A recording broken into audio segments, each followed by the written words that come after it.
Establishing marketing goals is critical to the success of your YouTube marketing.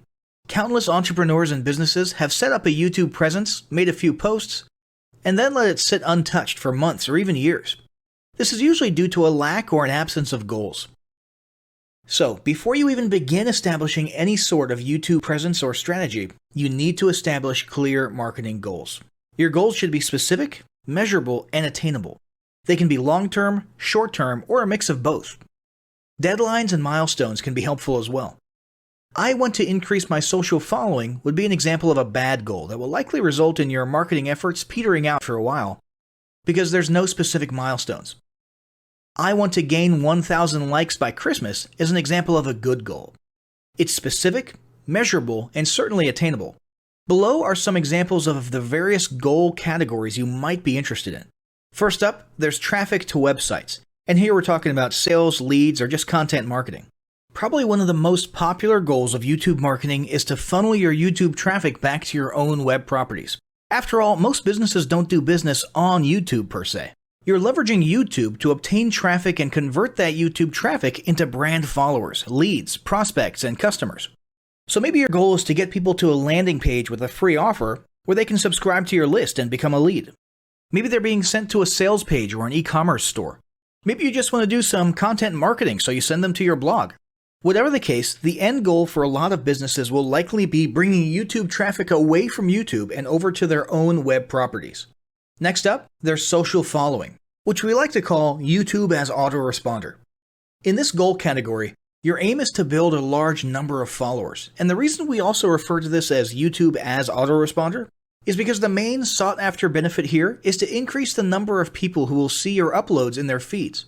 In this sense, your YouTube posts become similar to sending out email broadcasts via your autoresponder.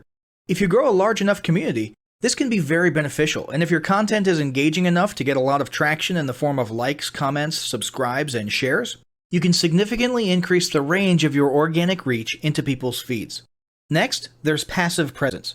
Some businesses might have purely passive goals. Simply being present and discoverable inside of YouTube is a benefit that has wider appeal and greater utility than you may think. In many cases, a company's YouTube presence might supersede or at least augment what was once the role of a blog, assuming most of your content can be conveyed in the form of videos or attached to videos. When people come across this content of yours and they look at your channel, they can see some basic info about your brand or business, and you can get some traffic to your website. The same approach can also be used for events, communities, and brands. After that, there's brand awareness. Another goal that's less thought about might be spreading brand awareness and recognition. If you're just starting out, there's a good chance your brand might be in need of a jump start. If nobody's ever heard of you, a great way to increase recognition is to simply create and share unique, helpful, or entertaining content and get your name, logo, and overall brand identity in front of as many people as possible as many times as possible. If this is your goal, you want to avoid being salesy in the beginning. Ensure you're focused almost entirely on posting helpful, relevant, or entertaining videos. After that, there's expanding existing audiences. If you've already got an audience, your goal might be to make it bigger.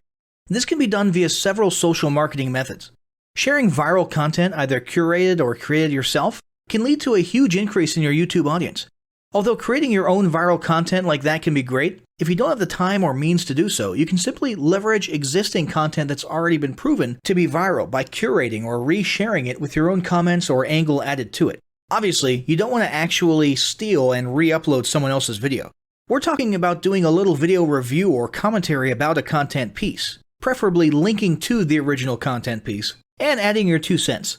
Also, a few humorous videos can't hurt either. Other ways to expand existing audiences can include contests, sweepstakes, and gamification. Assuming your offers or prizes are compelling enough, incentivized sharing, liking, and subscribing can be very effective.